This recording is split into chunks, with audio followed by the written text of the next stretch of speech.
Hello, and welcome to the dungeon. I'm your host, Rob.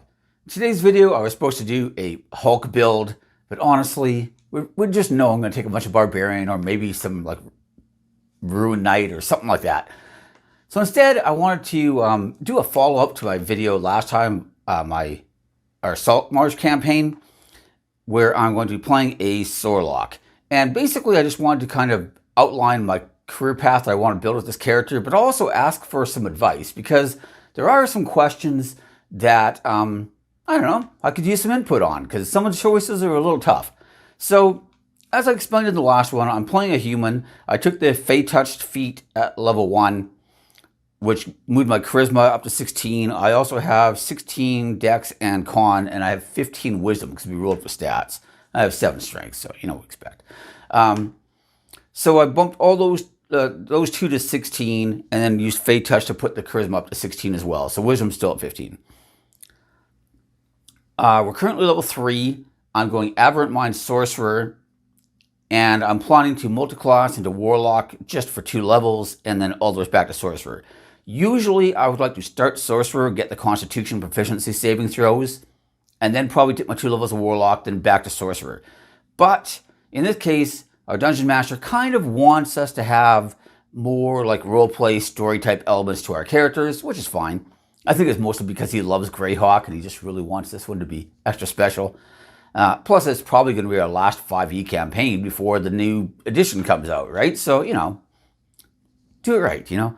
So I told him I would wait and I'd find a suitable patron for my character. So I'm probably going to go to 5 Sorcerer first, and that'll give me, you know, 3rd level spells and a chance to get that stuff. And then I'll go to Warlock for 2 levels, right? So that's kind of the plan right now. Anyway, like I said, I'm currently level 3.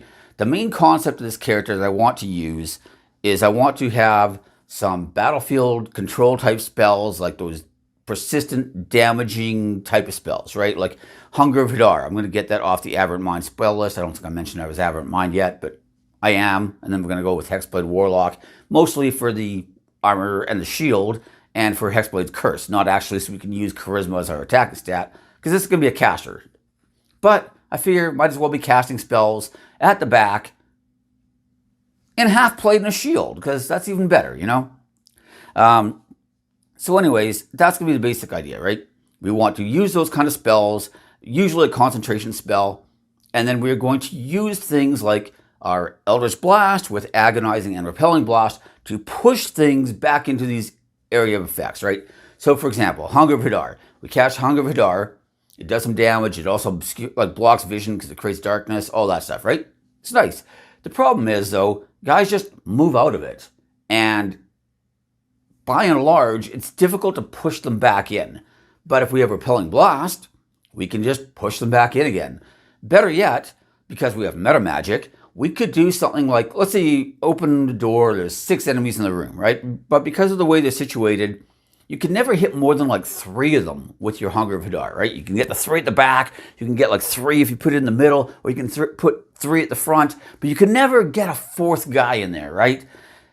But what if you quicken cast it, and then you use your movement and your action to cast a cantrip, because that's all you can cast now, but that's Eldritch Blast, right? And we push a 4th guy into the area effect, or even a 5th guy, potentially. Suddenly now our spell is getting so much more mileage, and when they come out, we can pick 1 or 2 targets and try to push them back in again. And once those targets are dead, we start pushing other targets back in. And it allows these kind of spells to just get way more mileage than they usually have. This is the thing about a Fireball spell. Fireball is just usually a better choice because you're just going to clear the room with 1 cast, and it's nice and efficient. But over time, Fireball's damage doesn't really remain competitive. Yeah, you can upcast it, but then you just you're using higher and higher and higher level spell slots, etc. And you probably just have better spells you could be using. Whereas you can really extend the mileage on something like this. And most of these spells have some sort of other effect, right? Like Hunger of Hadar is causing darkness, right? You can use it to block line of sight. Very nice. We get Evard's Block Tentacles on the Sorcerer Aberrant Mind spell list, right? Again, this one grabs things and holds them in place so they can't just move. Now we don't even have to worry about our enemies all just moving out of the cloud and having to push them back in. We just, cast a spell, immobilize everybody we can. If one guy makes a saving throw, we push him in. And if he doesn't, then we just start raining like fireballs onto everybody while they're frozen in place in the black tentacles. Good stuff.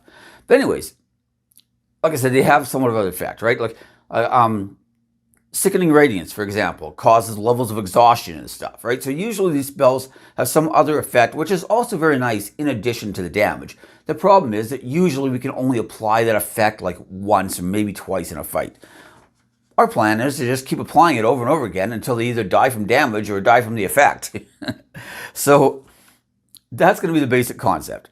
I do think that we don't need a ton of these spells. Like, we don't need like one of these at every single level. We need like 3 or 4 good ones, probably because they also have an alternate effect. Maybe we want to, block the line of sight. Maybe we want to hold people in place. Maybe we want to cause exhaustion, whatever the effect might happen to be, right? And then we're going to round that out with some like utility spells, some direct damage spells, which we're taking. I took Scorching Ray already, and I took Web. I think I traded out one of my other spells for Scorching Ray is what I did. And so we're going to try to use those kind of things to round things up. We don't want every spell with concentration. Otherwise, once we're concentrating on one spell, what are we casting, right? Also, my DM has warned me that this campaign will not only just go to 20, but he wants us to actually continue to adventure at 20 for quite some time. He's got big plans, and he thinks this campaign is going to be really, really long running. And he's already warned me that we will fight things that are immune to, cantrips. In fact, I had a 20-minute discussion with him, which was basically just like, yeah, but some of the stuff's immune to cantrips. I'm like, yeah, so I won't use Eldritch Blast on them. Well, good, because like if they're immune to cantrips, then you can't hurt them with Eldritch Blast. I'm like, yes, I understand that. They're immune to cantrips. Well, it's just, because if you're using Eldritch Blast all the time. I'm like, yes, I get it. We will not use Eldritch Blast on the stuff that's immune to cantrips. Okay, because, if they're immune to cantrips and you're using Eldritch Blast, like, yes, no, I understand the concept. And that was just repeat that for 19 more minutes. It was very frustrating and annoying. But anyways, no cantrips on things that are immune to cantrips. We got it. That's why we have other spells on top of that, right? It's not just only Eldritch Blast. Not saying we're not going to use Eldritch Blast, just saying that's not the only tool in the repertoire. Anyways, so this is the plan kind of going forward. Level 4, we get to choose a feat or an ability score increase. Our charisma is only 16. I would like to bump that up, but I'm probably going to take a feat first. So like I said, we already have Fey Touched giving us, I took Silvery Barbs as my level 1 option, and then we automatically get Misty Step as our level 2 option, right? So those are all fine. I'm leaning towards taking the Alert feat. And the main reason is, as much as I generally like Alert, which I like quite a bit, I think it's a very nice feat, but it's not necessarily like necessary for a lot of builds, not always, right? But if I'm playing this kind of character and I want to like immobilize guys with black tentacles, I kind of need to do that before they charge the party and get into melee combat with my frontliners, because now I'm just hitting them with it too, right? That's not really ideal. Same with, any of these other spells. I kind of want to be able to hit the enemy before they have a chance to move and get on top of my party. Now, I am taking the Careful spell Meta Magic in addition to Quicken, so there will be times where, especially if it's an all or nothing effect, and then, if the party makes their saving throw, nothing bad happens. Like Web's a great example. I could just cast Web right on top of all the frontliners, because I could Careful spell it, and I can exclude them from it, and then it's not so bad. Although I don't remember if it lasts indefinitely, or if it's only for the first round where they're immune, or count as making their saving throw. I shouldn't say immune. Immune gives the wrong impression. They're not immune. They just count as having already made their saving throw automatically. Either way, I'll have to take a look at that. But, there will be times when I can do that kind of thing. But in general, I'd rather hit the enemies where they are and tie them up there or damage them back there and soften them up before they even get into the frontliners. Also, our Dungeon Master Mike, he does love ambushing and surprising the party, so not being able to be surprised is kind of nice. I don't think that this is necessarily fundamental to our build, but just the way I like to play these kind of characters, and given who the Dungeon Master is, I think Alert will be a nice choice. So we're probably going to take that at level 4. I'm open to suggestions, of course, but that's kind of where I'm leaning right now. We also get another spell choice, or we could retrain one of our other spells. We also have our spells from Avermind, which is nice as well. I'm leaning towards Mirror Image, Tasha's Mind Whip. Vortex Warp would give us more ability to move things around the battlefield, but it is only single target, and there's a saving throw. I don't know that it's necessarily the best choice. Levitate's always an okay choice as well. I kind of like Mind Whip is probably where I'm going to go with this one. Again, there's a saving throw, but if they fail, they can only use their action or their bonus action or their movement. They have to pick one of those three, and that's all they get. So if you have somebody in, say, your Sickening Radiance or whatever, and then you hit them with that, if they want to attack, they can't move out of the Radiance. And if they want to move out, they can't attack. So, what if it's a spellcaster? And now they can't cast spells unless they move. And if they move, they can't cast spells. So I do kind of like that idea. Mirror Image is a nice defensive spell, though, so never a bad choice either. Level 5, we get Sending and Hunger of Hadar for free from the Aberrant Mind spell list. I'll probably keep both of these. I don't know that we really need Sending, but it is nice to have on occasion, and when those occasions come up, you're glad you have it. Maybe we get rid of it eventually, like if we get Teleport, way down the line, Sending might not be as required, right? But for now, I'm probably going to keep it. Hunger of Hadar, we've already talked about. This is exactly the kind of spell I'm looking to use in combination with Forced Movement to, try to maximize some more, right? We also get to choose a new spell, and I'm probably going to pick Counterspell just because, somebody in the party should have Counterspell. I'm probably going to also retrain Mage Armor, which I have currently, and switch it for one of Fireball, Fly, Fear, Hypnotic Pattern, Haste, or Slow. I'm open to suggestions on this one. Fly is a nice utility spell. Again, it's one we could trade out later, maybe. But I don't know that we really need Fly a lot at 5th level either. Usually, lower levels like this is not as important. Fear's pretty nice in combination with Careful Spell. Same with Hypnotic Pattern. The ability to ignore my allies in the area of effect is pretty nice. Haste is really good if I'm going to take Twin Spell, which I don't have yet. Usually I'm a big fan of Twin, but the more I was looking at it, I just don't know if I have enough spells that are going to be Twin worthy to really justify it. And also there's a part of me who thinks all of our sorcerers on my game table always take Twin. I'd kind of like to take something that's not. You know what I mean? So I think Haste, well, it's usually a really great choice. Maybe not this time. Either way, at this point, when we hit level 6, we're going to be going to Warlock, and we're going to be going Hexblade. We'll get our Hexblade's Curse, like I mentioned, and of course, we're going to get Medium Armor and a Shield. And this is one of the reasons why we're dropping Mage Armor, because we're just going to upgrade to better armor. Now, ironically, I also had a discussion with somebody, not the Dungeon Master this time, but what if you get a Robe of the Archmagi? I mean, he said we're going to go to 20. I'm why would you need medium armor? I'm okay, that's like saying, why would I need +1 plate mail if eventually I'm going to get +2 plate mail? And why would I need +2 plate mail? Because maybe one day I'll get +3 plate mail. What am I going to use my +2 plate mail for and more? I'm I need the armor I need because best available option. If a better option becomes available, you switch to that option. I don't know why this is complicated for some people, but maybe it's just the group I'm playing with. I don't know. But the idea that oh, but what if you get a robe with the Archmagi? It's well, just because I can wear medium armor, it doesn't mean I can't go back to wearing a robe if I like the robes. They're not mutually exclusive. I just have more options now. I didn't switch this option for a different option. We just added more options to the mix. But anyways, so that's, the other thing is too, our cleric will have her Vivify. So if I do die, and assuming she hasn't used all of her 3rd level spell slots on Spirit Guardians, which is a huge gamble for me to be taking, but if I do die, there's a chance that she could just resurrect me. Slim chance probably, but that chance does remain.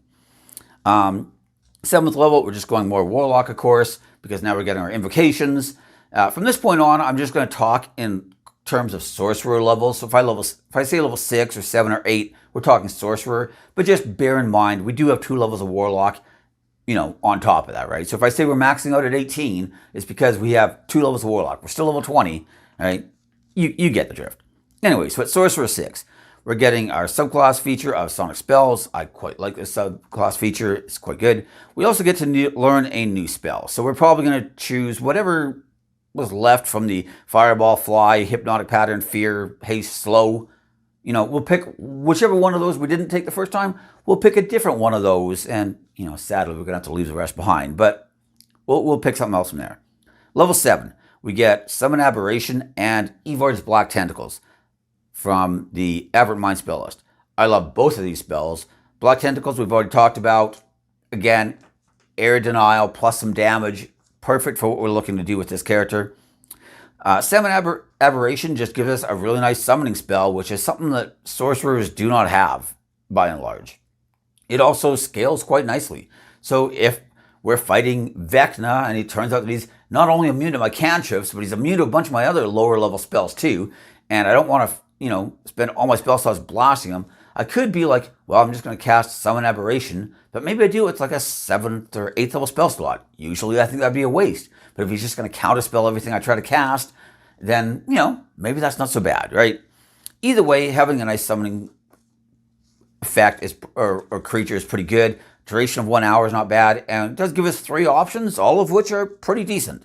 So personally, I like the spell quite a bit. We're also getting to learn a new spell, and we got 4th level spells now, so I'm leaning towards Greater Invisibility, Sickening Radiance, Polymorph, or Confusion. Now, Sickening Radiance, I'm going to say straight up, is incredibly redundant with some of the other choices we have. But I'm still probably going to take it at either 7 or 8. And the reason is, not once in any of our campaigns so far has a single player at my table ever taken or cast Sickening Radiance. And personally, I think it's a great spell, and it fits perfectly with the theme of this character. So even though it's completely redundant with Hunger of Hadar and Black Tentacles, they're all just kind of doing the same thing, I'm going to take it anyways.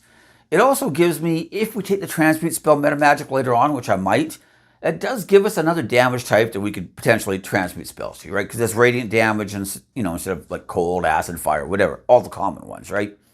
There's not a lot of sorcerer spells that do radiant damage. So I do like Sickening Radiance a lot. Again, though, we will fight things later on that are immune to exhaustion. So, Sickening Radiance won't be our greatest choice there. But I still like it. Does that mean I'm going to take it right at 7, though? Maybe not. We might take it at 8. Which leaves us choosing between the other ones I already mentioned. Greater Invisibility is a great choice. Polymorph, of course, is always a great choice. Confusion, I like a lot, but maybe not so much on this character, because I do feel like Evard's Black Tentacles, Confusion, either way, we're trying to crowd control enemies and sort of remove them from the fight, and not always in the most dependable of ways in both cases. So I feel like Confusion, probably not as important there. Either way, those give us our level 7 and 8 options for spells. But at 8, we're also getting a feat or an ability score increase. I'm leaning towards just taking +2 charisma and bumping that to 18. But there are feat choices we might want to make as well. But raising my spell save DC does need to be a priority at some point here. We are going to be using a lot of spells that things are saving against, and we kind of want to have as good a spell save DC as we can possibly get. So I'm leaning towards the charisma. And of course, pick whatever spell we didn't take at 7, take one of those at 8, right? Level 9, we get Telekinesis and Rary's Telepathic Bond from the Aberrant Mind spell list. I love both these spells, but Telepathic Bond is one I'll probably get rid of at some point, because I already have Telepathic Speech from my subclass. And yes, it's nowhere near as good, but it does serve a kind of similar function, and it is a 5th level spell that we could just retrain to something else. So I haven't really decided what I want it to be yet, but again, leave suggestions in the comment section. We also get to learn a new spell. I'm leaning towards Wall of Stone, but we also have Synaptic Static, which I really like, Animate Objects, which I really like, and Hold Monster, which usually I would like a lot more. But again, if I don't have Twinned and I don't have Heightened, I don't know how good Hold Monster is really going to be. Also, we're getting to that point where we're starting to fight things with magic resistance or even legendary saves, which is even worse for us, in which case these kind of like save or suck all or nothing type spells start to fall off. It's not as bad for a sorcerer usually, because if you can twin it and hit multiple targets, one of them might fail. If you can hide and spell it and give the creature disadvantage, it might fail, right? A lot more likely anyway. But I don't know if we're going to have any of those, to be honest. So I think we're probably not going to take that or similar type of spells going forward. We won't have to mention like Dominate Beast and all the other possible spells out there. They're all going to fall into the same general category, right? Wall of Stone, Hypnotic Static, though, probably the two leading the way for choices at 9 and 10, right? Anyways, at 10, though, we're getting another meta magic. I'm kind of debating between Subtle, which is very nice to have, but not quite as important on us because our Psionic Spellcasting basically gives us Subtle on our Psionic spells for free. Well, not for free, but for cheaper. That doesn't apply to all our spells, but it applies to some anyway. But either way, Subtle's still pretty good. And especially if I'm going to be trying to use like a shield, because I'm going to have shield proficiency, and maybe some sort of like staff or Rod of the Pathkeeper, or whatever it is in my other hand, we might need this or Warcaster, depending on how things go. So Subtle could be nice to have. We also have the choice, though, of, where was I? Oh yeah, of Twin or Transmute. Like I said, I really like Twin, and not taking Twin it just feels bad, actually. But like I said, I do kind of want to, I'm not want to, but I am leaning towards steering away from it. And I'm not really planning on taking a lot of spells that are going to be good with Twin Spell to begin with. Although there is a really great choice for a 6th level spell that we're going to be talking about in a second here that's very twinnable, that would be a great option. But either way, if we don't take Twin, I also like Transmute. There's also like Distant Spell and Extend Spell and a Power Spell, all worth being considered, but Subtle and Transmute are the two that are kind of leading the way there. We also get another spell, so like I said, pick whatever we didn't take at 9th level.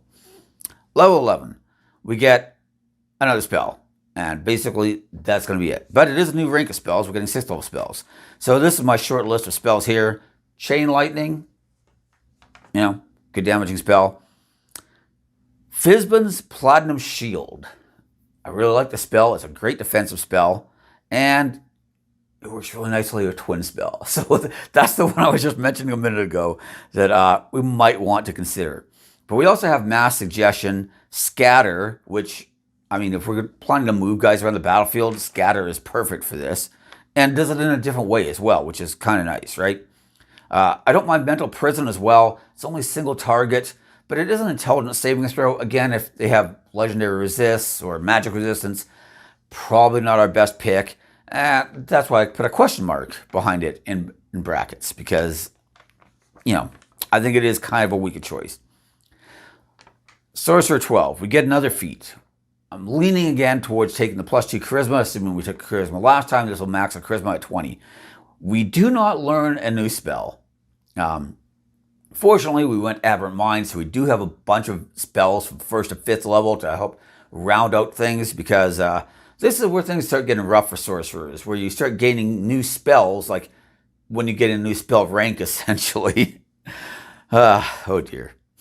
Level 3. Oh, we always could, though, retrain one of our lower level spells. So if we still have, Fly, and maybe we wanted to switch to Teleport or something like that, 13th level, we could get Teleport. That might be a good thing to switch to. So even if we don't want to take the Teleport spell as our new spell choice at 13, we could say, yeah, well, I'm going to take that now. Right? Anyway, so 13, we get no new abilities, but we get a spell. So basically the opposite of 12. I'm leaning towards Crown of Stars as nice potential, because it has no concentration. It's a pretty nice damaging spell, It's certainly not bad anyway. Firestorm. I'm not as big on Firestorm, but it's not a terrible option either. Teleport, of course, Etherealness, but I kind of feel like teleport and etherealness, it's hard to justify taking both, right? It's kind of pick whichever one you want, and because of the range on teleport, I just usually find it more useful.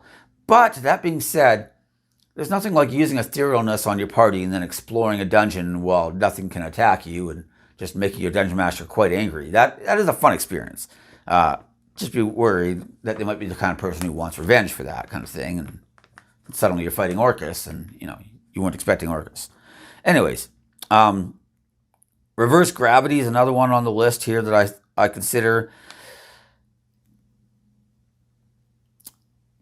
Again, we do have a lot of like movement type stuff. It fits the theme very well. I just don't know that we're getting as much from reverse gravity as we're getting from some of these other spells. So I put a question mark behind it. I also put down plane shift and put a question mark behind it. If you need plane shift, you need plane shift. But there's a lot of campaigns where you want to go to other planes and that kind of thing is provided for you, in which case, not so bad. And then if you're trying to use it as basically like a banishment spell, again, we're starting to run into legendary resist, or magic resistance, and legendary saves, what I meant to say.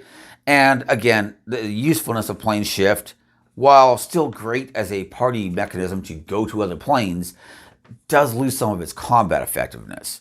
But that doesn't mean we shouldn't take it.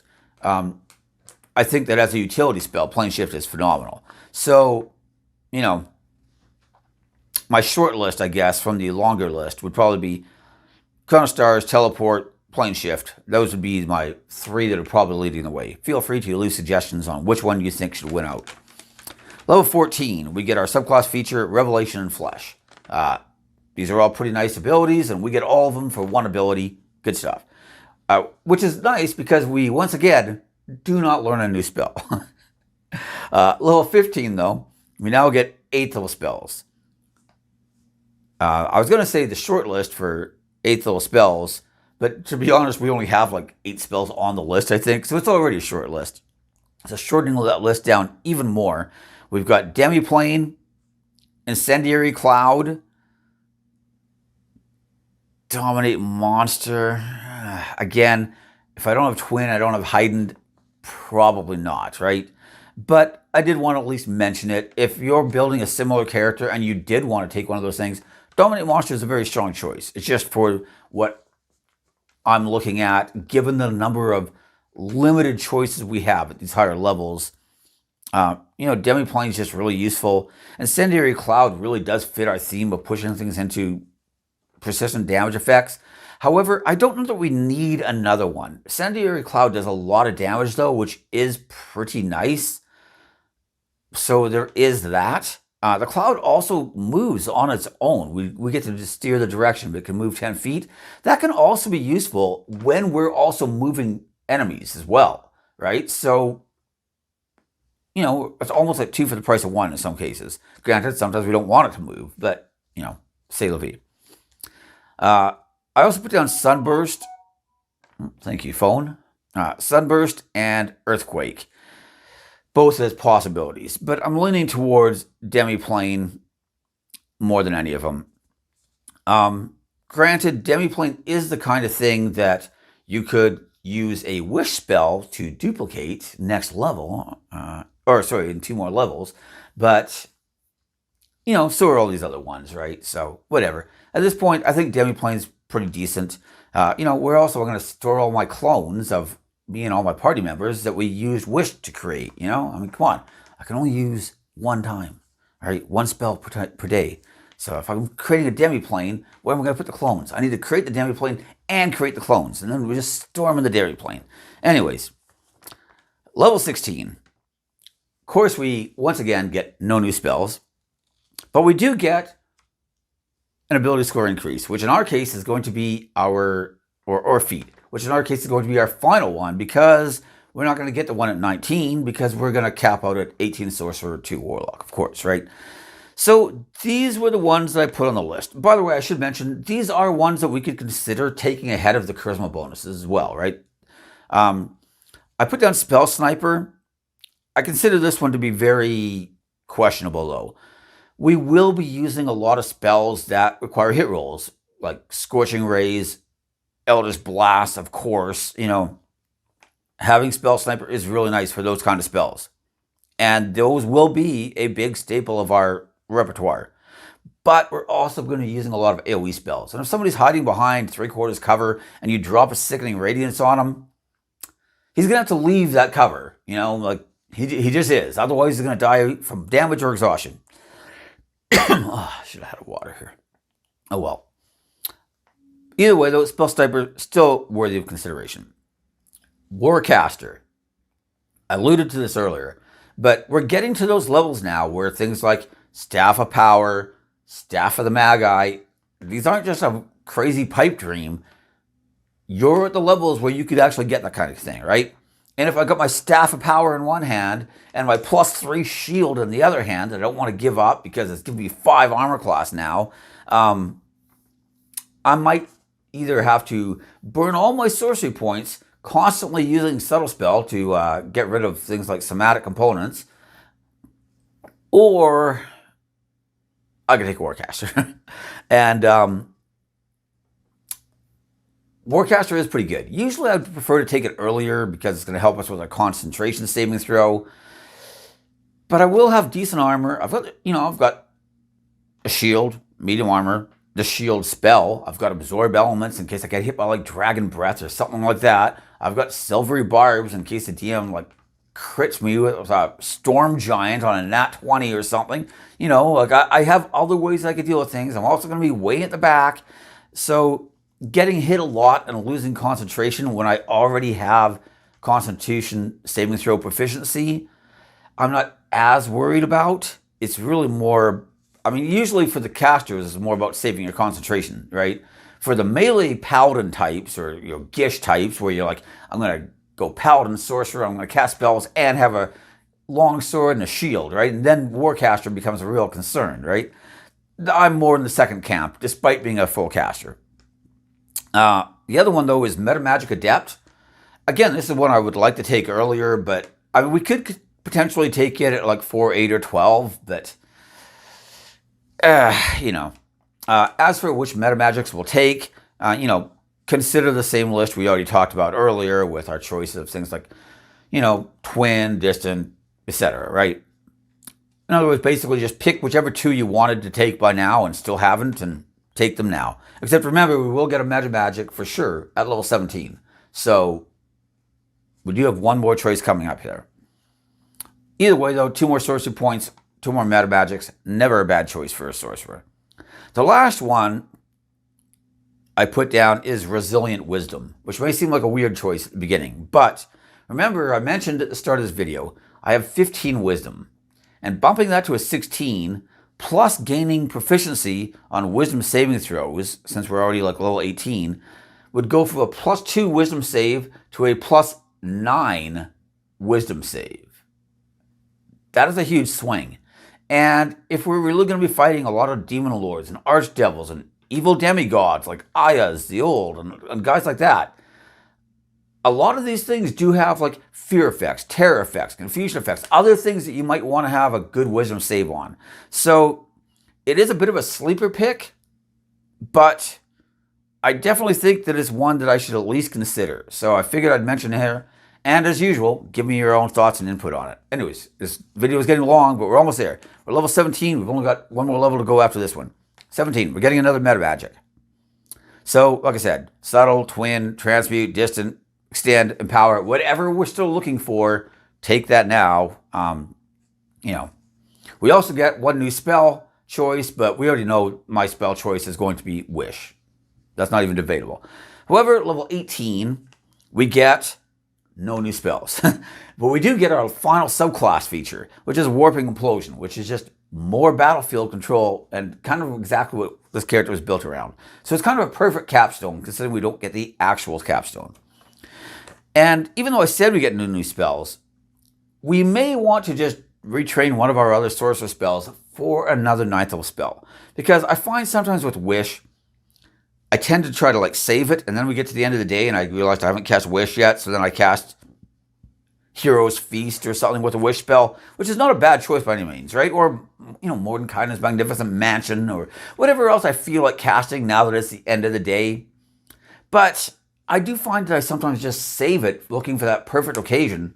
And then unless it was to cast Force Cage or Maze, which aren't on the Sorcerer spell list, or maybe Resurrection if the cleric died, then that perfect occasion sometimes just doesn't come up.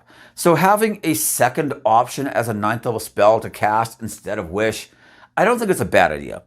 So here's my short list. We have Blade of Disaster.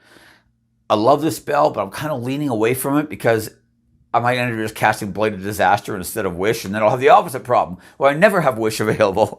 Mass Polymorph, it's a nice spell. It can be kind of circumstantial, but it's really great. And, it's definitely worth considering anyway. Meteor Swarm.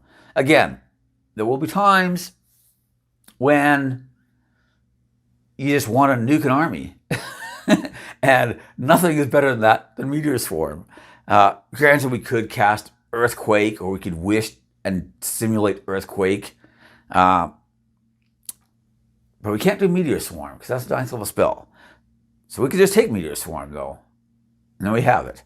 The final one on my list was Psychic Scream, which is another spell I really, really like. Good damage, some nice crowd control effects. None of those are bad choices. I mean, we're talking 9th level spells, we're talking the best of the best at this point. Anyways, feel free to leave me your suggestions and thoughts on those.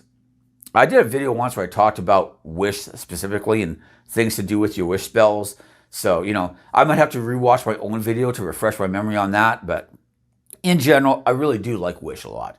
I could see myself using, like I said, using Wish to cast Clone on myself and all my allies, stashing our clones in my demi-plane, throwing all of our spare equipment in my demi-plane, so that way if we ever die, our clones will at least have some equipment to start with. That kind of stuff is kind of fun. Also, I could cast like Simulacrum with a Wish spell. That's never a bad choice either. I know it's going to sound like I really like K-pop. I actually don't. I'm like a heavy metal guy. I hate K-pop. But when Mike suggested I name this character after a hot K-pop girl, it's because Mike knows that I love, love, love hot K-pop girls. And so even though I don't like their music, I can still watch them dance while listening to Sabaton, okay? So I could simulacrum myself a whole bunch of times and create Ningning's entire group and just name all the other simulacrums after members of her group, which does sound kind of fun, honestly. So there is that possibility as well. In any event, I'm really looking forward to just being a player in a high-level campaign. I haven't really done that in 5th edition. I've run several campaigns that have gone to 20, but the highest one I've been a player in was probably our Descent to Avernus campaign. Oh, no, wait, that's not true. The very, very, very first campaign I was in, I played the champion half-orc fighter Borag and went all the way to 20. So, nope, my bad. The very first campaign I was a player in went to 20. And then it's been many years, and I kind of forgot about that almost. So, no, there is that one. But we had Descent to Avernus, which went to 10 or 11. But, nothing really in the teens except for, the Borag campaign, of course, right? So I am looking forward to that. Also, I haven't really played, this type of caster. And my group's had a lot of casters, and I'm not trying to throw shade on any of my party right now, right? I have a very good group of players. They're very competent. They know the rules. They know their characters for the most part. But just like a lot of people who've been playing the game for a while, they tend to be like, oh, I got this level spell, I'm taking this, I'm taking this, I'm taking this. And they don't really go outside those bounds a lot, right? So like I said, I don't really see a lot of my guys using Evard's Black Tentacles. I've never seen anybody use Sickening Radiance. We had one guy who cast Simulacrum once, and he used it to make a copy of himself so that guy could run his business for him while he was out adventuring, which was a cool idea, but he never used the guy really in the campaign, right? Granted, we did have a follow-up campaign to that, and somebody else was playing his character, and she decided to have a threesome with her character and him and his Simulacrum. But thanks, Megan. Anyways, we do tend to find people use the same spells quite a bit. And I kind of want to branch outside that and show people at my table, hey, these other spells that we've been kind of ignoring, they're really good too. And some of these meta magics that you guys haven't picked up before, they're really good too. It's not just Twin and Quicken. Although I am taking Quicken, that's not even debatable. But I just kind of want to try some other things, right? And believe it or not, even though I love the Sorlock, and I've talked about Sorlocks a bunch in the past, no one at my table has ever played a Sorlock. I probably would have if I wasn't the DM most of the time, but this is my chance. Like I said, it's probably going to be our last 5e campaign, and what the heck? I might as well play a character I want to play and do some things that I've always wanted to see some of my players do, but they never really have. And this is kind of my chance. So that's like, it is a fairly detailed list of what I plan on doing, but there are questions I have. There are meta magics and stuff. There's also there's going to be spell choices I didn't mention that I'm sure people in the comment section will be like, hey, what about this spell or this spell or this spell? You never even talked about those. And I'll be like, oh man, I fell into the same trap my players do and took the same spells at the same levels that I always take, right? So there will be those times. Like, we have blinders and other people can see our blinders, but we don't always see our own blinders. I try to be aware of my blinders, but I'm human. I'm just like everybody else. So I'm open to suggestions, comments, ideas on what meta magics to take, what spells to take. Maybe you're like, you know what? I think you're really overvaluing alert here. Maybe you should take it later. I'm open to that. I'm probably not going to do it, but I'm open to hearing it. But same with the charisma boost or whatever else. If people are like, yeah, maybe you should take Warcaster earlier. The thing is, though, I could just be running around with a shield in one hand and my component pouch or arcane focus or whatever in the other hand and just casting spells. I'm not going to be using a weapon, so I don't really feel like I need it that early. But like I said, things like Staff of Power, Staff of the Magi, some of these other like really, really, really top end caster items, kind of want to have them, and because they do things like boost your attack rolls, boost your spell save DCs, things like that. Not to mention just give you a bunch of spells that you can cast and whatnot. They're pretty invaluable. Oh, I didn't mention Dispel Magic, my level 3 choices, because we have a cleric and I'm going to strong arm her into taking Dispel Magic. I'm taking Counter Spell, she can take Dispel Magic. That's kind of, the pitch there, right? So I'm not saying Dispel Magic's not a great choice. I'm saying that choice has already been accounted for. Anyways, so that's kind of what I'm looking for, though. And just in general, I think it's going to be a fun character. I'm looking forward to playing it more. We're only level 3, like I said. But I just really love that, like, I'm just going to call it the wood chipper, where, you just cast, like, Wall of Fire is another great choice. But I didn't even mention it because I just feel like, again, it's one we've seen a lot at my table. And it's a 4th level spell, so it's competing with Sickening Radiance, which we've never used. Evo's Black Tentacles, which I think one guy's used once or twice, And it's kind of in that same ground, doing the same kind of thing. So I don't need another one that just does that same thing, especially when it's competing at that same spell level with the other options. Like I said, even Evo's Black Tentacles and Sickening Radiance is a lot of redundancy that I probably don't need. But, it's okay. We'll deal with it. It's fine, In general, we're going to have Web for a nice non-damage option. We'll have Haven Go Hadar, Evo's Black Tentacles, Sickening Radiance. Wall of Stone doesn't do damage, but it does cut off the battlefield. Always a great spell anyways. Wall of Force would be better, but we don't get Wall of Force. So, what do you do, right? Incendiary Cloud, if I take it. But especially if we have the Transmute spell meta magic, that does allow us to get around a lot of things, right? Like maybe you say, Sickening Radiance is great, but you're fighting some sort of like fallen angel, like Zerial or whatever, right? Well, I mean, she's going to be immune to exhaustion, I assume, without even looking. So that's not a great example anyway. But we're fighting some sort of angel or some sort of angelic being, right? But, you can change damage types. You got Fireball, you can change it to Cold Ball. You can change it to Acid Ball, because Hunger of Hadar does Cold and Acid, right? So, whatever we need, we can start making those adjustments if we take that meta magic, right? So, whatever. In general, though, I think it's a fun character. You just keep feeding people into the wood chipper, and when they try to get out, you just push them back in again. And maybe you are even able to, engineer situations where you can push multiple people in, right? You have your movement. I also like, especially once the spell's already in place, you can do things like cast Eldritch Blast and quicken cast another Eldritch Blast. And now maybe you're, if you have, let's say, 3 blasts per spell usually, now you've got 6. That's a lot of pushing you can do. I've also got Misty Step from the Fey Touched Feet, right? And so, once the spell's in place, you could use your movement and then Fey Touch and then Misty Step even further and then push somebody if you need to come from a different angle. There are a lot of different options here, right? And like I said, I've never really seen any of my players play this wood chipper, cheese grater style of play. And personally, I think it's kind of fun and kind of cool. So I just kind of want to do something different that not everybody at my table has seen 1,000 times already in our campaigns. And choose some different spells, choose some different meta magics, and just kind of go about doing things in a slightly different way, but still a way that I personally enjoy and find very effective. So anyways, that's the game plan for Ningning. Like I said, give me your thoughts, suggestions, comments.